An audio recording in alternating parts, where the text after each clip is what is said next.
Welcome back to Unpacked Cardboard, where cards, collecting, and business come together.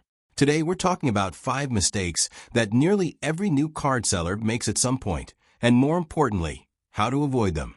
If you're just getting started selling Pokémon cards, sports cards, or other collectibles, this episode could save you time, money, and frustration. Let's jump right in. Mistake number 1. Overpricing everything. This is probably the most common mistake new sellers make. Many people assume their cards are worth more than the market says they are. Maybe they pulled the card themselves. Maybe it's their favorite player or Pokémon. Maybe they saw one listed online for an unrealistic price. The problem is that listed prices don't matter. Sold prices matter. Before pricing any card, check recent sold listings on eBay and see what buyers are actually paying. A card is only worth what someone is willing to pay for it today. Remember, inventory sitting on a shelf doesn't generate cash flow. Mistake number 2. Ignoring condition. Condition is everything in the card world. A card that looks mint at first glance may have whitening, scratches, edge wear, or print effects that significantly affect its value. Many new sellers either overestimate condition or fail to mention flaws. Be honest. Take clear photos. Point out defects when they exist. A buyer who receives exactly what they expected is much more likely to leave positive feedback and become a repeat customer. Mistake number 3. Poor shipping practices. Nothing hurts a seller's reputation faster than damaged cards. Throwing a card into an envelope without protection is asking for trouble. Use penny sleeves. Use card savers or top loaders. Protect the card from moisture and bending. The few cents you spend on supplies can save you from refunds, returns, and unhappy customers. Professional packaging creates confidence and trust. Mistake number 4. Trying to get rich overnight.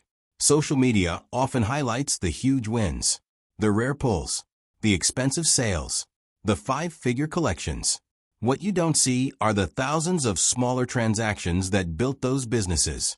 Most successful sellers didn't start with massive budgets. They started with consistency. One sale, then another, then another. The goal isn't to hit a home run every day.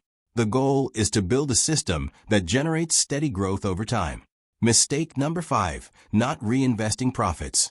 This is one of the biggest reasons new sellers struggle to grow. They make a sale, pocket the money, and never replace the inventory. Successful sellers treat profits like fuel.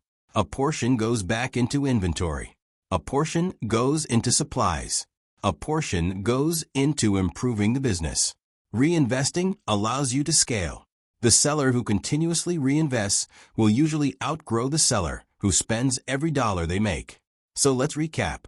The 5 mistakes new card sellers make are: overpricing inventory, ignoring card condition, using poor shipping practices, expecting overnight success, and failing to reinvest profits. The good news? Every one of these mistakes is completely avoidable. The hobby doesn't require a huge budget. It doesn't require a card shop. It doesn't require expensive inventory. What it requires is patience, consistency, and a willingness to learn. Focus on providing value. Focus on treating customers well. Focus on building one successful transaction at a time. Do that, and you'll be ahead of most new sellers before you know it. Thank you for joining us on Unpacked Cardboard.